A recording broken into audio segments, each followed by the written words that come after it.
Hi, and welcome to Stand Firm 360. We're so excited that you're here. We have people watching from all over the globe. We have a new format, and you can see we have a new logo.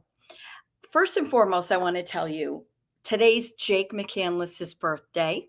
So we're going to wish him a happy birthday when he comes on. But we have a new format. Jake will teach for about 20 minutes, and then you get to ask questions. So I know some of you probably will have questions that might even stump Jake. But you know what? Jake will find the answer. Hey, thank you for watching, everybody. Let's wish Jake a happy birthday. Jake, come on out. Where'd you go? No, he didn't run away. There he is. Happy birthday, Jake. Hey, thank you. Congratulations. What a day to celebrate Stand Firm 360. I am so I know it sounds like I'm just so excited for this because beside just teaching, people are our audience is going to get involved. Tell us where this came from, and I won't ask you your age. So happy birthday, and I missed you guys. I missed doing this. I'm just getting over a really bad sinus upper respiratory infection, so that's why my voice sounds really low. Hi, Dennis. But tell us how did this come about, and why are we doing Stand Firm 360? Yeah, well, I just want to say we're back. It's been, Yes, over 2 months, and I want to thank you. I've had a few folks reach out and say, "Hey, Jake, you still alive?" and so I am alive. And so this summer, we wanted to do a reset of what we were doing with Talking Stand Firm, but also this summer, my wife teaches school. She has the summers off. The kids are off. Shirley, my first writers conference I went to, which is probably when we met for the first time. Yes. Our friend Michelle Cox was talking about her book, Just 18 Summers. And it really captured my heart, talking about with your kids, you only have 18 summers. Yes. And I think it's really 12 or 13 at the best, because 12 or 13, they don't want to be with you anymore after that. So we have made a commitment, and I've been very open about this. Just when my kids were little, up to about 6 years ago, I was so wrapped up in my ministry work and those things, just was not taking enough time at home and those things. And so that's just something we've tried to prioritize. It doesn't mean we've not been working. The blog has gone nonstop. I have created a curriculum for Jesus and His White Horse that released yesterday. And I want to tell you, pray for this. God has opened the door to work with a digital marketer. We did this when the book came out. In 6 days, it sold out, and that was during COVID. And so printing took 4 to 5 months to get back, and it just was rocky. It was so successful. He came on and says, "Hey, Jake, I'll do it for no upfront cost. Let's just do this." And so all summer long, I've been working on this. And so we've got 2 written curriculums, one through Jesus and His White Horse, one through Hope and Understanding in Scary Times, which takes Jesus and the White Horse and combines it with the rest of the scriptures and dealing with that. It's videos for the kids for the lessons. It's videos for parents to talk them through it. It's audio teachings, audio book of Jesus and the White Horse, video book, all of these things. And so we released it. And the reason we're having to do this is because, as you know, publishers, stores, everybody are scared to death of this topic, even though the book has done really well. People are scared to death. And so we've had to go out there to get the word out about that. But I want to tell you, the world has changed just in the year and a half since that first campaign. I'm telling you, just this morning, I woke up to a message about that. Our ad about Jesus and the White Horse was trying to groom kids in some weird way. And it's just been under attack, one after another. It is a different world that we're living in. And, of course, you always get the attacks when you post something like that. You're just about the money and those things. No, absolutely not. Our first campaign, we lost money with every book that we sold, but it was just a way to get it out there. And so we had to create the curriculum and sell it alongside of it just to fund this campaign. So it's just a cycle. Let's get the book out to more people and keep that going. And so Ebenezer, hey, great to have you. So anyway, all that said, I'm still alive. Thanks for asking if I'm still alive. 360, what is 360? Well, I loved our format with Talking Stand Firm, the fact that we get to interact and be a community and all of those great things. I was teaching on Thursday night, and then we'd come over and talk about it on Friday mornings. Decided just to combine all of that. And I want to get the most out of everything because, we'll hit and miss different topics ongoing. And so what we're doing through 360 is every month we've got one singular topic dealing with standing firm, dealing with prophecy that we're going to attack, that we're going to hit. I'm going to open it up with just teaching, introducing it for about 25 minutes. And then we will have live questions from the message. And so you can, as questions are coming in your mind, as you're listening, you can pop them in there. And then we're going to get to work through that. Cherrylynn's going to be able to give some feedback right away from the message. So it really puts me on the spot not to screw up too bad. Because I ask some poignant questions. I'm not afraid. So that's week 1. Week 2, we'll have a guest on, and we're going to have our guest on the first of the show. Let them, me and Cherrylynn will ask them questions about 25, 30 minutes, and then we'll open it up for everybody to ask questions if they're able to stick around. And then we'll have a guest the third week. And then in the fourth week, we've got a panel. And so we'll be several of us on the screen just asking questions the whole time. In addition to that, there's a Facebook group. And so if you're wherever you're viewing this, if you're on Facebook, it's up in the description. If you're on YouTube, it's in the notes. We'll probably throw it up in the comments. Yeah, please come over. We're getting lonely over in the Facebook group. There's only a few of us. We need all of you. Yeah, so the Facebook group it's just meant to interact with as we're going through this throughout the month. We'll be figuring out how to utilize that and do that. And so that's fresh, that's new. We're just opened that. And then also we're having a book of the month. And so the book of the month is from our guest next week, Travis Snow. His book, the 70 Jubilee, 70-week Jubilee. I probably butchered that. I don't have my notes right in front of me right now with it, but it's in the notes anyway. A link to that, you can get that. And so we're going to read through that together. I'm almost 2/3 done, and have worked through a lot of it already before that. So that's what 360 is, looking at every angle to help us navigate such a time as this. And then next month, we're looking at how to prepare.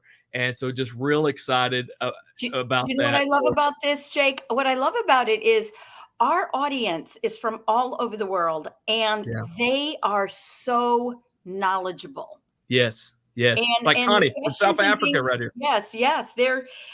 So I'm just excited about that myself because we get the westernized point of view a lot, which is most of the time it's wrong. I hate to say it, but most of the time it's wrong. And me and you both have new endeavors personally in ministry, really coming out of a series that we did last fall on disciple making and getting involved in the Great Commission. So we'll be trickling that to you throughout as we go as well. I'm just really on cloud 9 with what God's opened up locally for me to do. And I look forward to sharing some more about that. But if we're good, are we good to begin? Yeah, why don't you get teaching? I'm ready. I got my pen and my pad, and get your pen and pad and get a notebook, and Jake's going to do some teaching and we can ask some questions and let's go. I'm ready. Let's go 360. Let's get it from every angle. Let's get 360. Full circle. Let's go full circle. Let's do it. Well, David, if you could shoot the slides up, let's get this party going.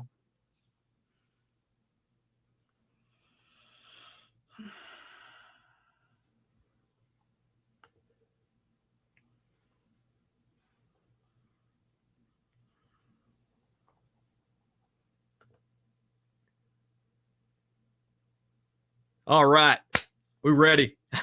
So let's do this. So we're welcome to Stand Firm 360. This is our first monthly teaching. It's weird. I've been doing this on Thursday nights, but we wanted to bring it into the hour, into what we do on Fridays. And that way, so we're all can be there together and walk through this. And so I'm diving into Daniel 9. Daniel 9 is incredible. There's several things going on in that chapter. The thing that we typically jump to is the vision of the 70 weeks or 77s or 70 years.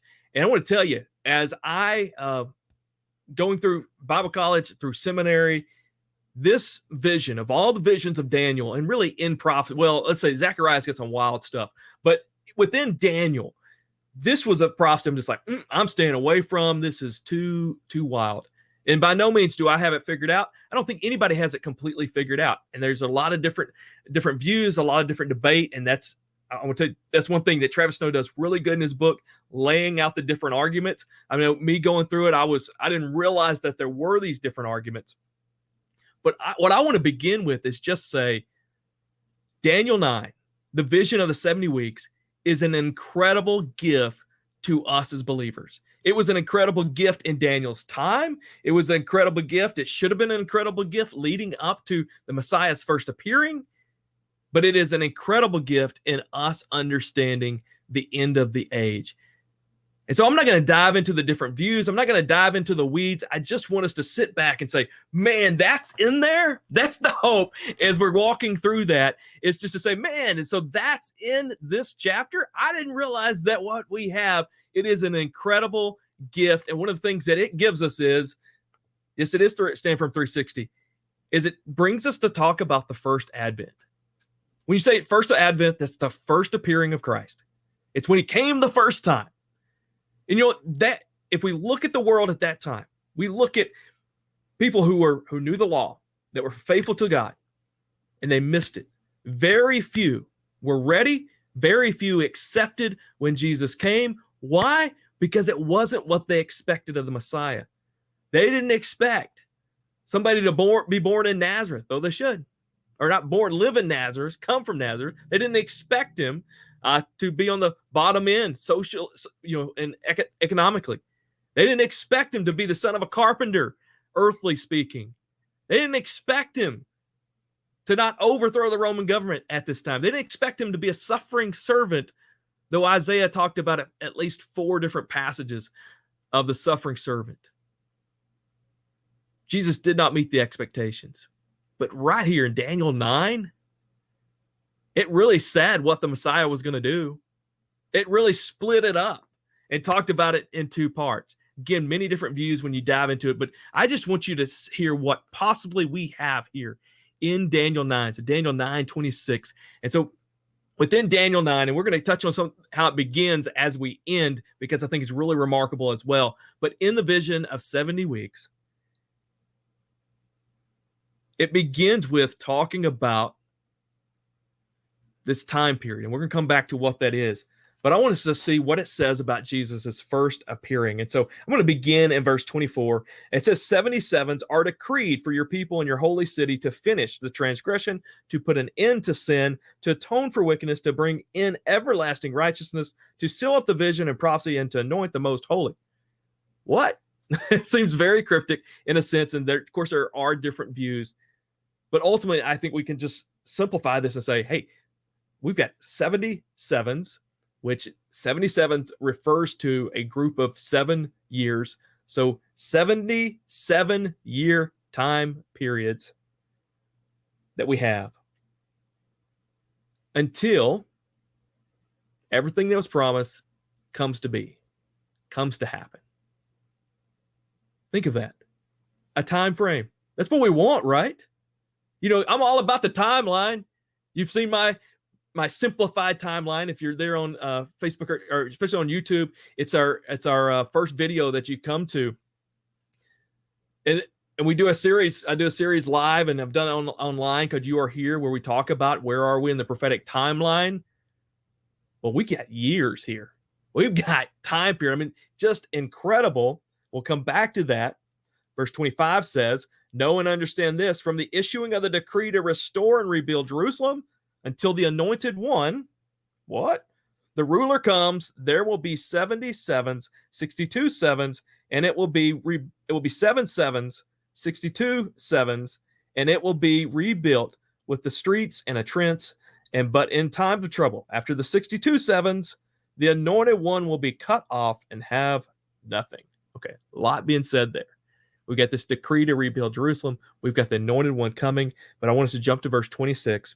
And it says, after 62 sevens, the anointed one will be cut off and have nothing. So it gives us time period. We'll come back to what that means. But it says the anointed one.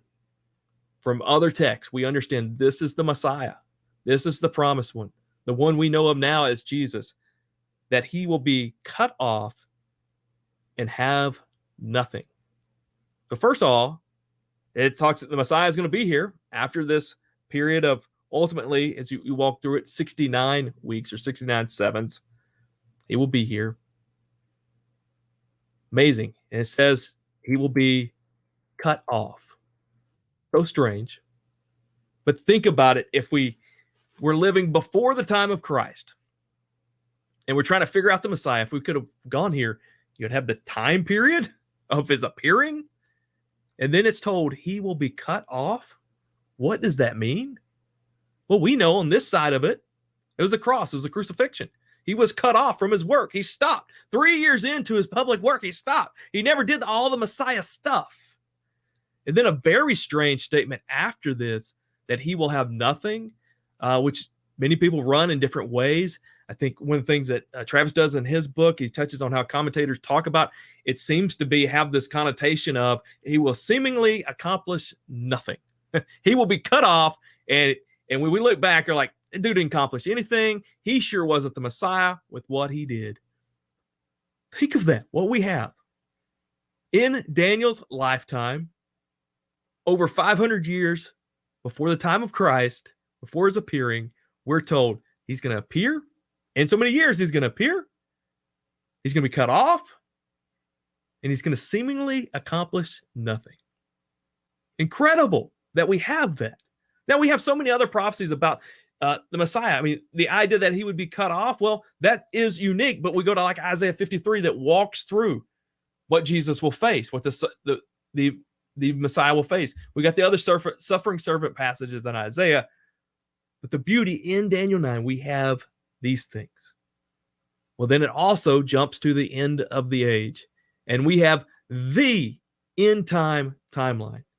So if you've seen Jake's simplified timeline, or if you've seen any other premillennial timeline, Daniel 9 was the greatest biblical passage tool to help create that timeline. And I want to walk through that and tell you why. Again, verse 26 and 27. So immediately we pick up after this talking about the Messiah being cut off. Verse 26 says, after the 62 sevens, the anointed one will be cut off, and he will have nothing. And the people of the ruler who will come to destroy the city and the sanctuary, the end will come like a flood. War will continue until the end. The desolations have been decreed. He will confirm a covenant with many for 1 7. In the middle of that 7, he will put an end to the sacrifice and offering. And on a wing of the temple, he will set up an abomination that causes desolation until the end that is decreed and is poured out on him. I know it's cryptic, but when we compare it to other passages, man, this is just a real condensed timeline that's laying the things out. And it begins with, okay, it says after 67, the anointed one, the Messiah cut off, he will have nothing. Then the people of the ruler who will come will destroy the city and sanctuary, and the end will come like a flood. The people of the ruler, which many point back to this being maybe possibly in 70 AD, the destruction of the temple. Wherever this is, it's talking about this ruler will come ultimately, and that's where I want to jump. And it says he will confirm a covenant with many for 1 7, for a 7-year time period. And in the middle of that, he breaks that. And in a wing of the temple, or in the temple, he sets up the abomination of desolation. Timeline. Check this out. What we have in the timeline. Well, get my controls going here. The coming of the Antichrist. Right here. He will come. And there's debate, and Travis does a good job in this book. You have many others who talk about trying to figure out, because you have these two he's, you have these two, one it makes very clear is the anointed one, uses language to understand it's the Messiah. But then you have this language here talking about this other ruler who comes that we know of later as the Antichrist. We know in Daniel 8, the little horn, which seems to lead into this, but we have this Antichrist. He will come, and he confirms this covenant, makes this covenant for 1 week, for 7 years. We have the origin of the Antichrist. So if, and there's debate here, if this people of the ruler destroying the sanctuary refers to what happens in 70 AD, we know where he's going to come from. We know the group of people that he belongs to, which is absolutely incredible. So we may have the origin there. We have the nature of the end of the age. It will come like a flood. In Matthew 24, as Jesus is talking about the signs of the time, it comes through Matthew 24, says all these signs, and he says, like the days of Noah, the end will come like a flood. People will be marrying, giving in marriage, will be drinking and being merry, and the end will come like a flood. So we're given 500 years before Jesus says it. We're given the nature of the end times. And then as we read there, the war will continue till the end. Desolations that's been decreed will happen. Wars and rumors of wars, like Jesus said. And all these things given right here in Daniel 9. But this is what's really big about Daniel 9. It is where we get the whole 7-year time period. The whole 7-year tribulation thing, which if you've caught in, listened much, I don't think we should look at the whole 7 years as tribulation, but we do have a 7-year period beginning with, as we talked about the start of it, with the Antichrist making this covenant, strengthening this covenant, whatever that is, whatever that means with Israel, that Isaiah refers to as the covenant of death. A time clock starts, and there's 7 years until everything wraps up and it's done. This is where we get that. Now, this is confirmed elsewhere. Daniel 12, as we're given time period, is confirmed in the book of Revelation, as we read about what the work of the Antichrist, and we see about the two witnesses. I mean, this time frame comes back up, this 3.5 year time periods and the 7-year time period. But this is where we get the understanding of that, the starting. We get where we can put push the timer and know, okay, 7 years from now it's going to happen. It's where we get the idea that the covenant being confirmed and strengthened is what it says. Many people jump to, well, this is a peace treaty. There's a peace treaty, reconfirmed, and those things. Whatever it is, whatever the covenant Israel makes, this is the question. This is where it starts. This is where we get that. We also have possibly where we get the rebuilding of the temple. Like one of the questions is does there have to be a new temple? Is that going to be rebuilt? Well, one of the number one places to go and work through this is what we read is this abomination that leads to desolation is going to occur. Like, it's very strange language here, a wing of the temple as it's referred to in the NIV, but like a portion of the temple or something like that, which to me is like, okay, it may not be exactly like we picture, but if we're going to say, hey, the temple, it needs to be rebuilt, it's going to be rebuilt, this is where you go. This is where that idea comes from. This is where that is. Now, we see allusions to that elsewhere, but this is the main place where that comes from. And it's also where we get the time frame of the Great Tribulation, the time of Jacob's trouble. As it talks about, it says, he will confirm a covenant with many for 1/7. In the middle of that 7, so 3.5 years in, he will put an end to the sacrifice and offering. So it's also where we get the sacrifices and offerings are restarted. And on the wing of the temple, he will set up an abomination that causes desolation. And we understand this later on. We understand this ushers in him pursuing the nation of Israel. This is the time of Jacob's trouble. This is the Great Tribulation. And the abomination of desolation, which is the thing, if you go through Matthew 24, and Jesus is talking about all these signs, he says, this is a thing to look for.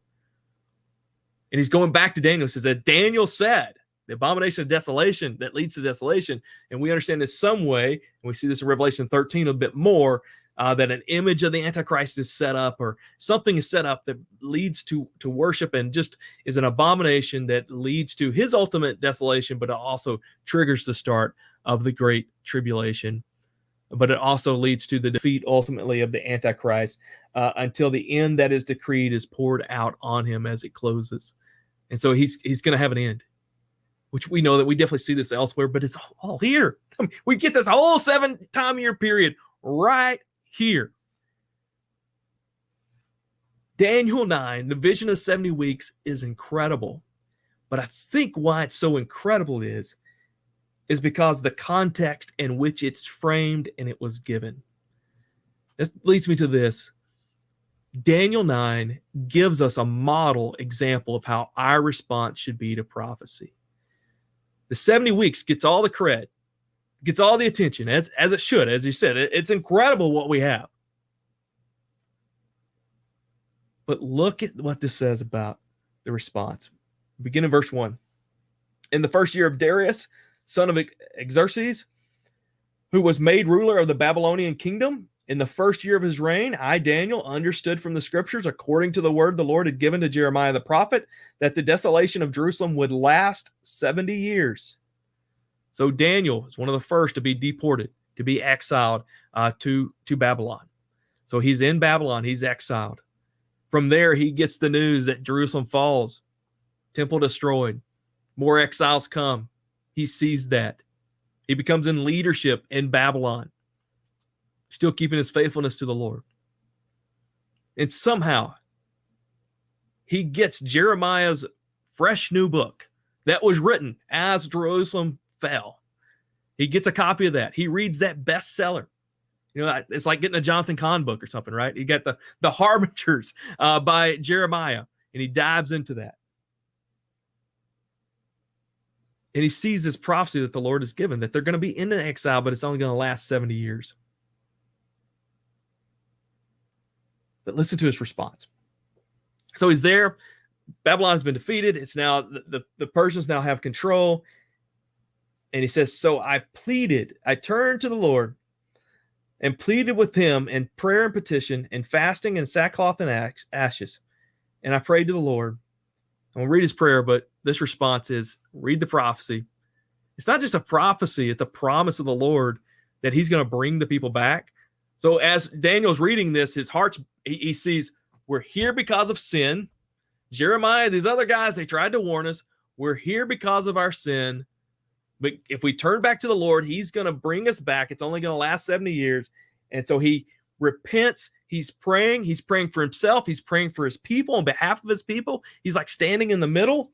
And he prays, "Oh Lord, the great and awesome God who keeps his covenant of love with all who love him and obey his commands. We have sinned and done wrong. We have been wicked and we have rebelled. We have turned away from your commands and laws. We have not listened to your servants and to the prophets who spoke in your name to our kings, our princes, and our fathers, and all the people of the land. Lord, you are righteous, but this day we are covered with shame, the men of Judah and the people of Jerusalem, all of Israel, both near and far, in all the countries where you have scattered them because of our unfaithfulness. O Lord, we and our kings, our princes, our fathers are covered with shame because we have sinned against you.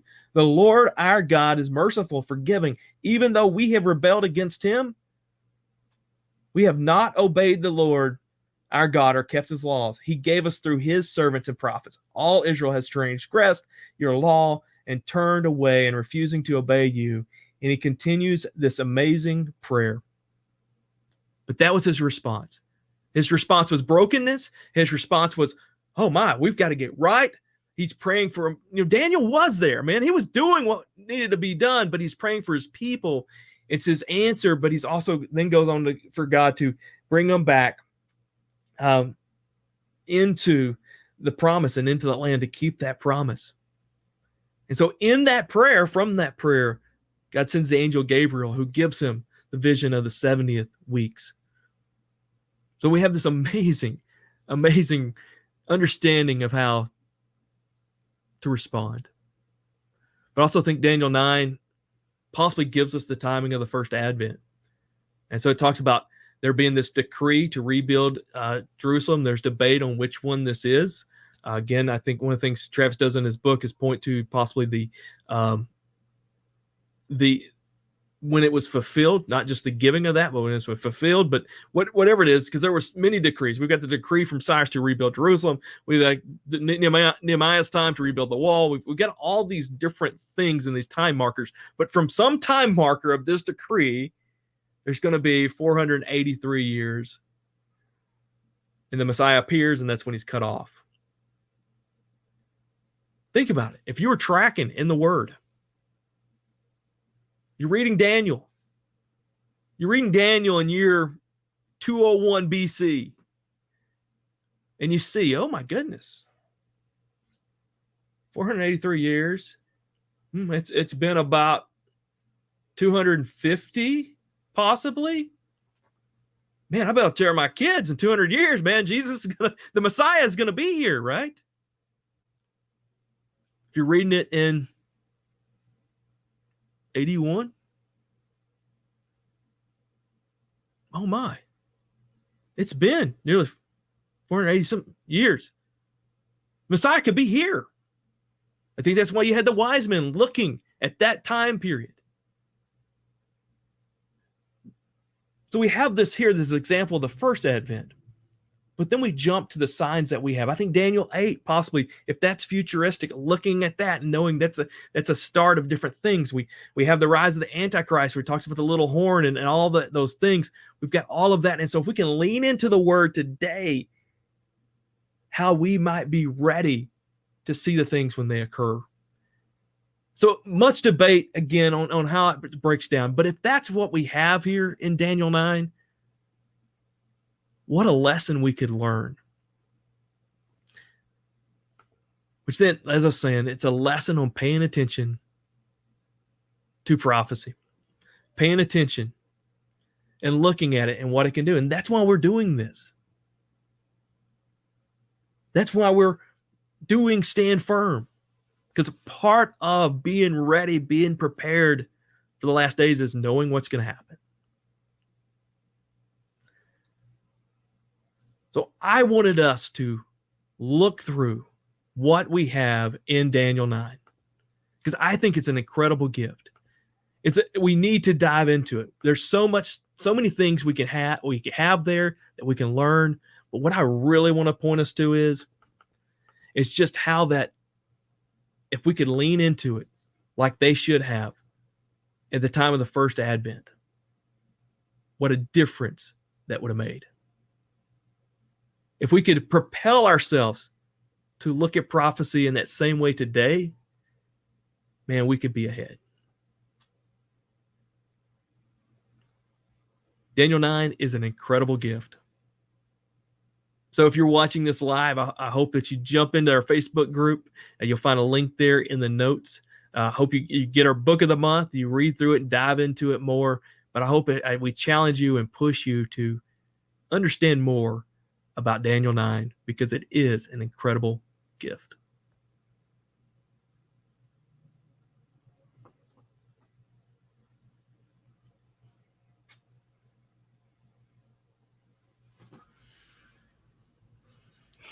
Jake, I am so glad you brought in the first part of Daniel 9, because what we do here at Stand Firm is we're not just all about prophecy. We're all about standing firm so that we know God's word and we can hear God's word and we can discern God's word. And if I can just really quick, what Daniel said in 9:4 and following, I pray to the Lord my God and confessed, Lord, the great and awesome God who keeps his covenant of love with those who love him and keep his commandments. We have sinned and do wrong. We have been wicked. You read this, Jake. But he also went back to the attributes of God and his loving kindness. And we cannot understand or even discern the end times without having a heart like Daniel, without having that heart of humility, and he went to the word of God, Jeremiah. Yeah. He went. Yeah. So, I mean, it is a gift, Jake. What a gift, a second time around for the second coming. We do the same thing. We humble ourselves. We get in the word of God. We listen to the prophecy. We read the prophecy, and God will speak to us through the power of the Holy Spirit and through you, Jake, and others who are doing this. They're humbling themselves, repenting and humbling themselves, and telling God what a glorious, awesome God, just praising God. I mean, that is the basis for all that we do. And then we bring it on down to the details of Daniel 9 and the end age and how he puts an end to sin and the end. And when he says the end of prophecy, what does he mean that? It's just Jesus is the last final prophet? Like Hebrews 1 says, in the end, he spoke to us through the prophets, but now he speaks to us through Jesus. Yeah, so that would be in verse 24. Verse 24, yeah. Because I think in Hebrews 1, he does say, in the past, he spoke to us through the prophets, but now he speaks to us through Jesus. Yeah, and again, there's different views on how to interpret these time periods. it is a tough passage language wise, like to deal with. I think the biggest hurdle is, most have is understanding just these 77s, these 70 weeks. But when you understand how the sabbatical year, God works in sevens. He works in, you've got, a week, 6 days, he rested on the seventh. And then you had, in 7 years, they had the sabbatical year where they would let the land lay and they would trust the Lord. And then 70 times, 7, in the 50th year of the Jubilee, after the 49th year, and which is really a lot of, I think, what's going on and being talked about here. So there are different views and different things like that. But what I see in verse 24, with my knowledge of it right now, is that, he's talking about the end. These things are going to occur, and they result in ultimately it being, there's going to be an end to prophecy in a sense, because I think if we understand what we see in Revelation about the millennial kingdom, we've got that 1,000 years, and then Satan is let loose again, and he's going to deceive people in that time. And so there's going to be prophecy running throughout the millennial kingdom to prepare them. And so, how the nature of prophecy, and that was really my heart behind this it's when it's not just the incredible gift of Daniel 9, it's the incredible gift of Scripture that what we have. And I thought, just taking, because to me Daniel 9 is like, all this could be in here, wow, but the same way as with the Bible and with Scripture. And so, understanding that, but one of the things that we see throughout all of prophecy is this millennial kingdom, this 1,000-year time period. It bleeds into understanding, passages. It bleeds into prophecies also about, eternity on past that. After Satan's let loose again, he's defeated again. The heavens, new earth, and all that stuff. And what we think of eternity proper, or how we phrase that. I think many times those are merged, and they're hard to dissect. And so I think ultimately it's pointing to that time period when God himself is here. There's no need for a mediator. He's here, and it restores back that Garden of Eden. So ultimately just the end of all things with that. But you also have it in Revelation 12, Daniel 12, you have it talk about Daniel sealing up the prophecies, and for the time that they will be, God will give understanding to that and those things as well. But I think ultimately that's what and so think about that. A time where there's no need for a prophet, there's no need for the Scriptures, because God himself will be here with that. That's to ultimately what it builds to. But, I was one that just always, I've told my story many times as a pastor, as a believer. I stayed away from prophecy. I'm just like, you got regular Bible study, then you get the weird stuff over here. But understanding how powerful prophecy is, I think that image of Daniel, they're wrestling with Jeremiah. Which and they weren't that far apart. They were nearly contemporaries almost. And so for him to wrestle with that and be like, wait a minute, we missed it.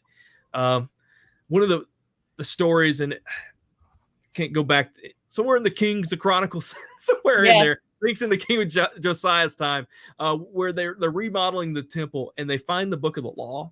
Yes.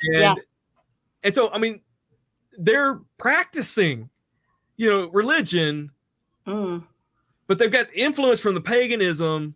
Yes. And all these things. They get the Book of the Law, and Josiah's, they're reading it, and they're like, wait a minute, we're doing this wrong. We're doing this based on tradition. We've got it all missed. And I think, that's really what Daniel kind of looked at. He's like, man, the seeing the word, seeing that. And I think that's what we have to constantly get to. I'm listening to an incredible book called Micro Churches. I think it's Brian Sanders, I think is the author. I may get that wrong. So Brian, I'm sorry if I get that wrong, but it talks about when you look at reformations throughout history, right? It's like every generation has to look at the Scriptures and then look at how we're doing it. And that's the beauty of the Bible, is we can go back to the original and we can reform within the generation rather than continuing off course. And I think, that's what you had in Josiah's time. That's what Daniel was doing here. But it's interesting, his response. And so I think for all of us, as we feel these things, as the Lord placing on our heart, as we see them in the Word, as we wrestle with them, we need to get ourselves right, and then, pray on behalf of others. We've got a lot of questions coming in. We have one question from Ebenezer. He asked if the Antichrist will inherit the kingdom of heaven. Well, curious what that means. I mean, I don't never heard anything like that. I mean, because you know, I'm wondering if he's asking if the Antichrist will be saved, because we know yeah, well, the we're clearly Antichrist will be thrown clearly into the told pit that of he will hell. be thrown into the lake of fire, and so we Yeah. read in the Book of Revelation he will be thrown in the lake of fire. We do read in Ezekiel talks about his grave. I know people wrestle with that. Well, maybe that's two people, but no, I mean, people who are lost now, they have a grave, but then they also, after the great white throne of judgment, there's the lake of fire, and so I Doesn't think. Jesus say only those who do the will of my Father will inherit the kingdom of heaven? you know, I we're, don't want we're to miss.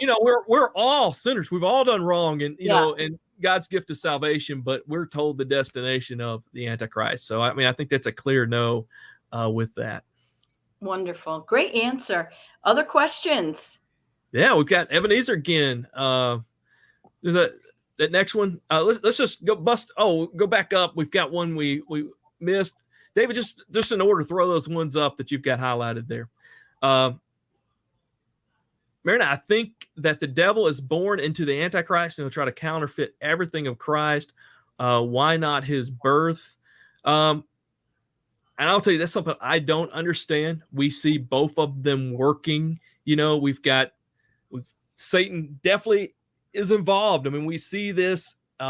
We definitely have the Antichrist. There's a passage I was reading yesterday.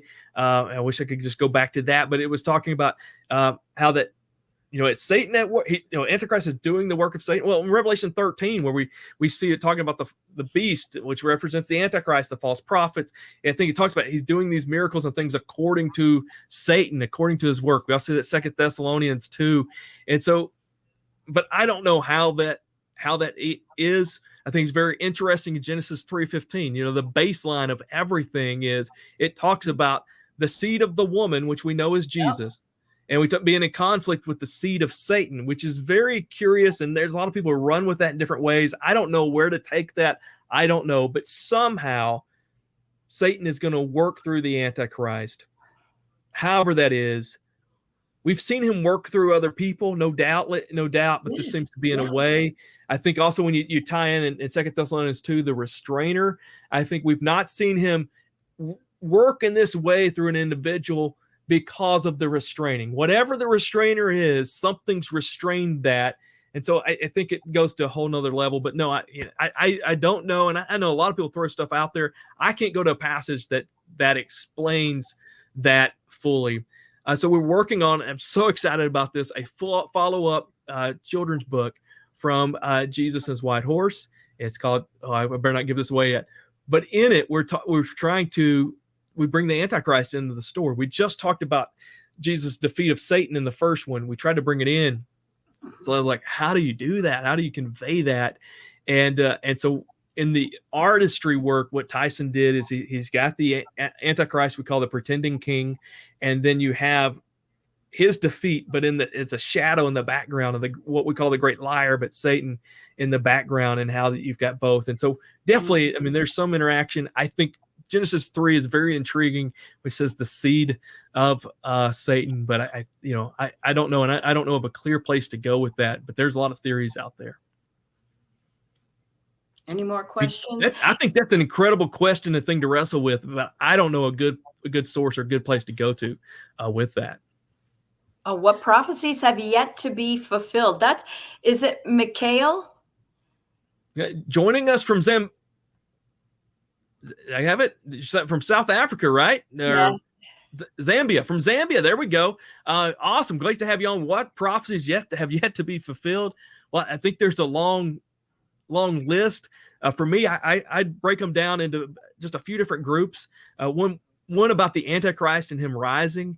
I mean, and there's so many details about the Antichrist and where he's going to come from, his empire, how the rise is going to happen, those things. I think it's tons of that. So I think you got all the Antichrist data, and that involves data with the nations.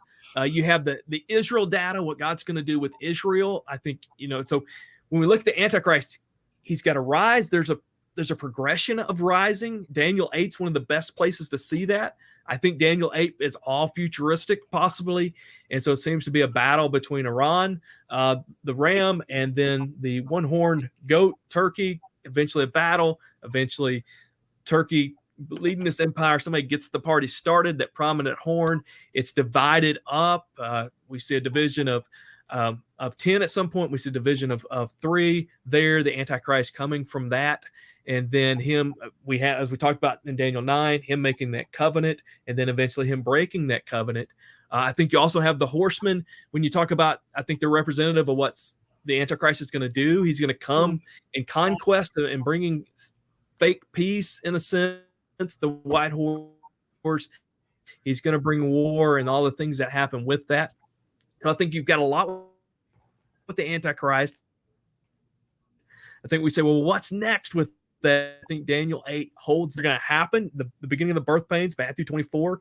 And so you've got those type of things, the wars, rumors of wars, famine, drought, pestilence, all those things. It's one set of data. You've got Israel's set of data that they're going to be in the homeland. They're going to be back in the homeland. That's something that, before 1948 wasn't happening. There seems to be, there's going to be a rebuilding of the temple, a restart of the sacrifices. And so we've got that coming for Israel with that. And so I think those really take that data. We also have the spiritual aspect. We have passages that talk about people turning from truth. Yep. We have those that talk about many turning away, deception. So I think it's a lot, but I put those in those, the big categories being Israel, being the Antichrist, and through the Antichrist, you kind of get the whole geopolitical system, but then the details like of the birth pains and those things. We also have the good one, the gospel spreading to the ends of the earth. And so, I think it's a great question, and that's one of the things that we try to bring up. Question. We just started with Daniel 9. Where are we at with that? Well, we've got the Antichrist rising, being to make this confirmation, that 7-year time period, and then him breaking that is what we're leading into. I'm glad you answered that one.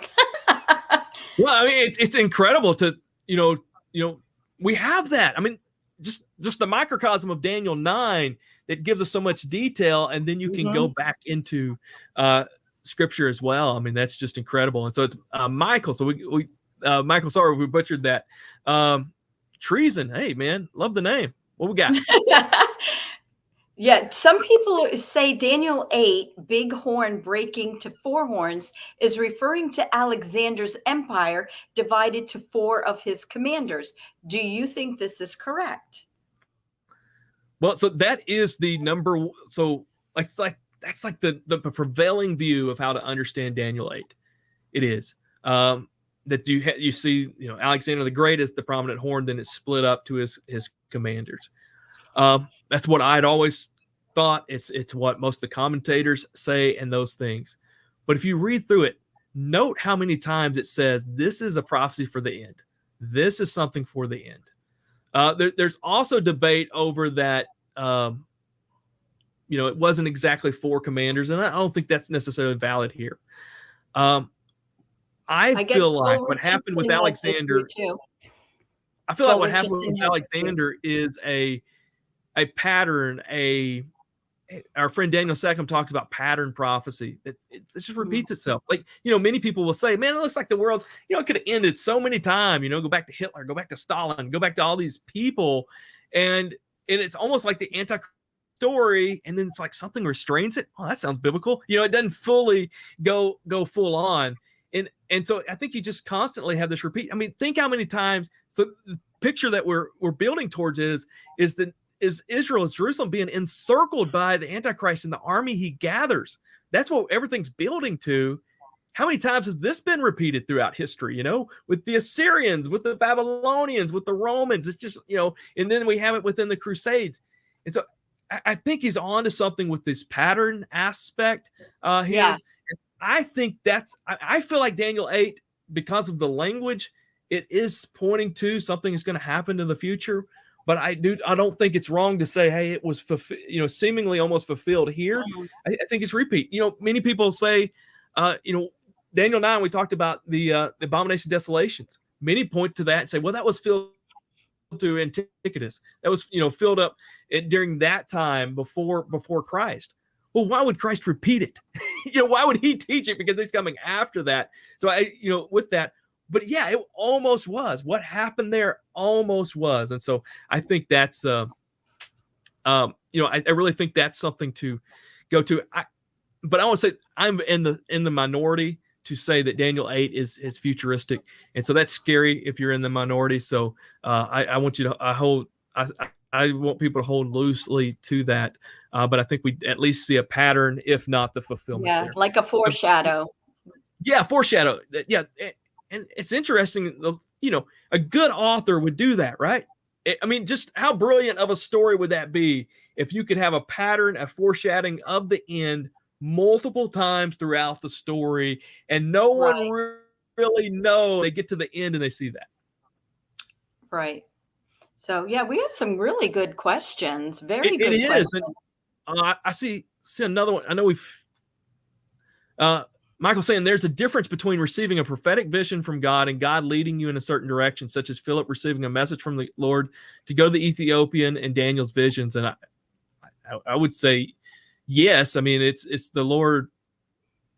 I mean, obviously there's different nature to that. I mean, they were given a detailed thing. I just know within preparing for preaching, I've had a few times that I felt like it was a more word for word thing that I was given. Most of the time it's a direction. Yes. And that's not on the level of Daniel or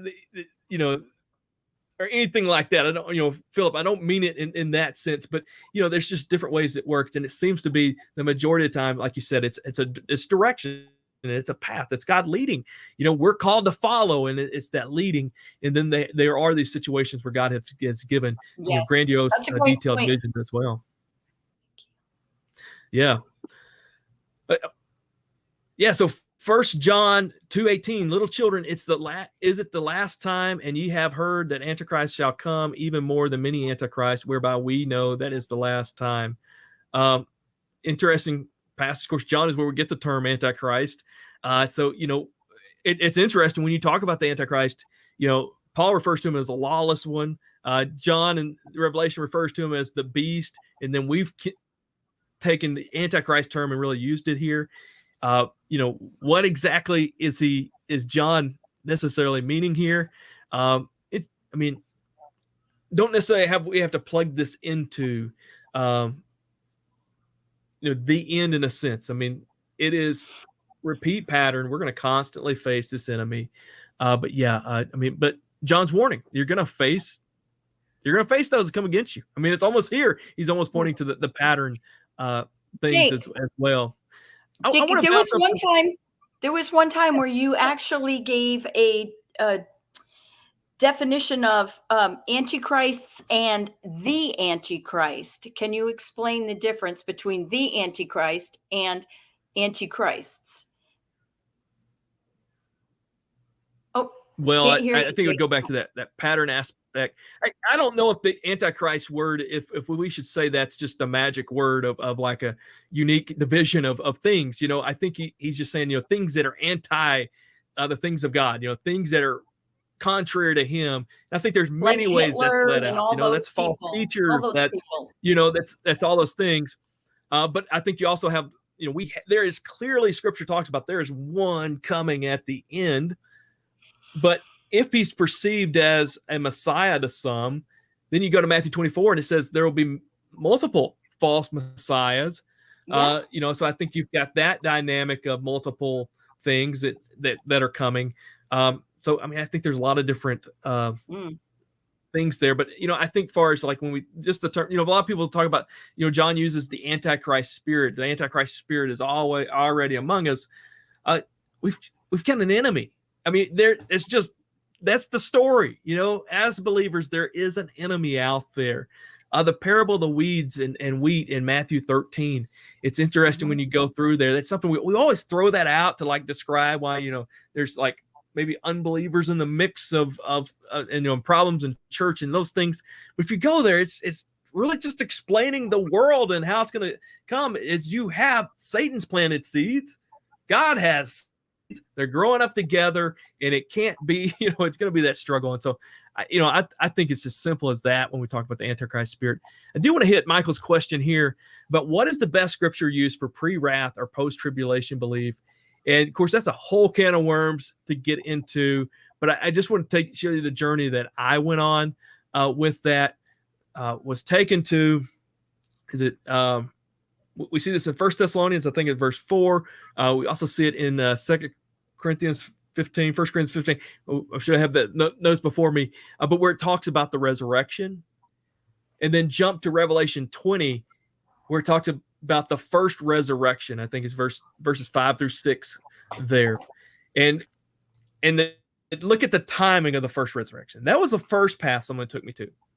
And then 2 Thessalonians 2, 1 through 11, wrestle with that. To me, that tells the timing. It is like very straightforward there.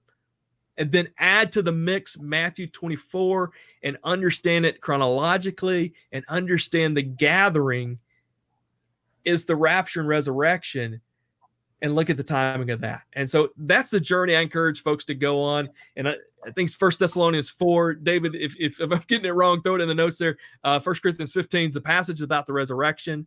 Just kind of hammering what is the resurrection. Rapture, resurrection happen at the same time.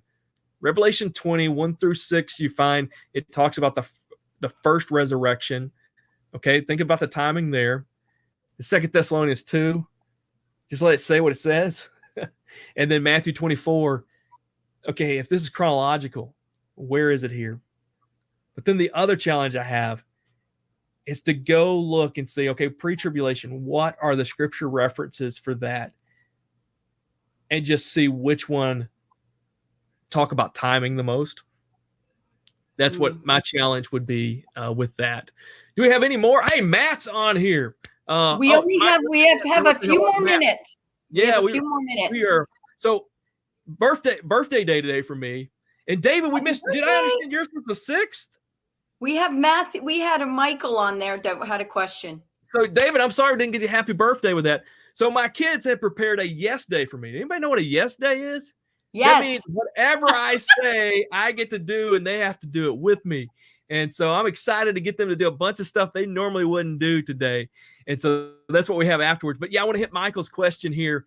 He says, so many say that Daniel 7 is America, the eagle, the lion, Great Britain, the leopard.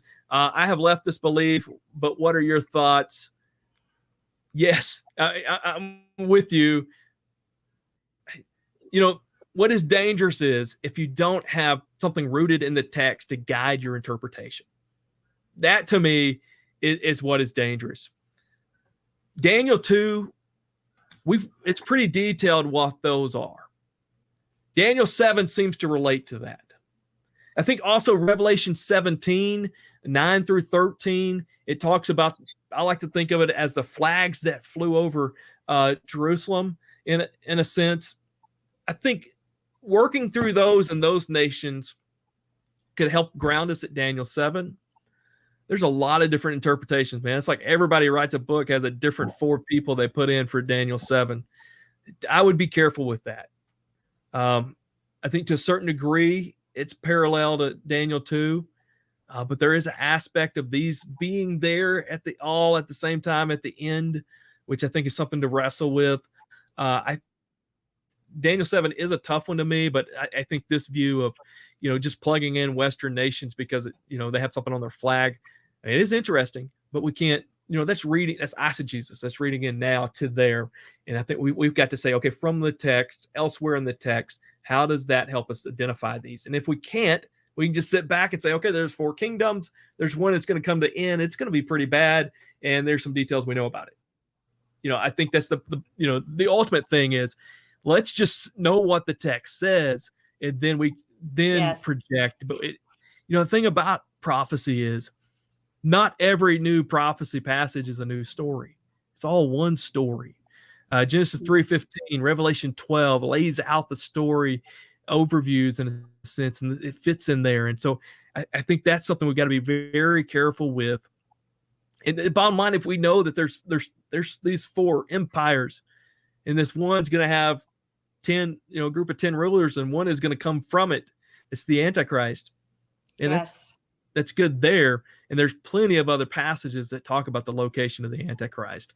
There was one from Matt. I had to read what Matt said. Matt said, just like there's a culmination of 3 previous beasts in the 4th final beast, there will be an Antichrist of all Antichrist in the last days. Yeah, Good point. absolutely. I mean, Matt, such a great point. As we talked about patterns, you go back to, there's an Antichrist type figure throughout. Throughout history. I mean, like we said, the Hitlers, you go back to those that kicked off those empires, Alexander the Great. I mean, there's a lot about the Antichrist you could see within him and in his vision. Yes, we want to keep people's time because we've been 1 hour, but did you want to read the last comment and then tell us what's going on next week? This is a great one. Thank you, Connie. Just say hi to David. Hi, David. Happy birthday. And David, we love you and we thank you. I'm just glad to be back at it and looking forward to this. Let me touch on this real quick, just a second. Treason asked, if Daniel 8 is all future, can the entirety of Daniel 11 also be entirely future from the beginning of the King of the South versus the King of the North conflict? I think there's a possibility. I don't know. Daniel 11 is tough. There is a break in the language. Like there seems to be a more clear break in the language and the timing in Daniel 11. Not sure if it has to be. I think there's something to look at with Daniel 11. And if God's, in the repeat patterns and he's doing that elsewhere, I think Daniel 11 could be as well. I don't know. But I think that's an interesting statement. Again, let the text say it. And that's Daniel 8. When I was totally, this is all Alexander, this is all past, until you get to the end. And then someone challenged me to look at it and just let it speak. And like, man, it says the future stuff a lot. Michael, thank you. Hey, thank you, Jake, for everything you do. Not just me, Cherrilynn, David behind the scenes. And thank you for all of that. Thank you guys for coming back on, man. Please come next week and tell your friends, please. Jake, what do we take us out with what you're going to talk about next week? So we've talked about the 70 weeks of Daniel. We're going to be hitting that from every angle here. And so I encourage you, get in the Facebook group that's there in the notes, there in the description. Get the book. We'll have Travis on next week. We'll have some questions for him. Then hopefully he'll get to stick around and you can ask him some questions. We've got Fred London coming back the next week. Fred is both him and his wife are the descendants of Holocaust survivors. He speaks, to me, is the go-to person to talk about the Great Tribulation, understanding that. We get a hint of that in Daniel 9, and so I wanted him to talk about what happens after the abomination of desolation. And then we've got the panel coming up the final week. I know me, Cherrilynn are on. Lisa will be joining us. Maybe, David, we can get you in front of the camera as well, and we may have some other guests joining us as well. David's very knowledgeable. We want to hit this from every angle because we want to help you stand firm. Help us stand firm. Let's do what Daniel did when he read the words of Jeremiah. Let us respond in obedience. Let us have a heart to get ourselves right and help others get ready as well. Thank you, guys. Thank you for coming back. God bless, and we'll see you next week.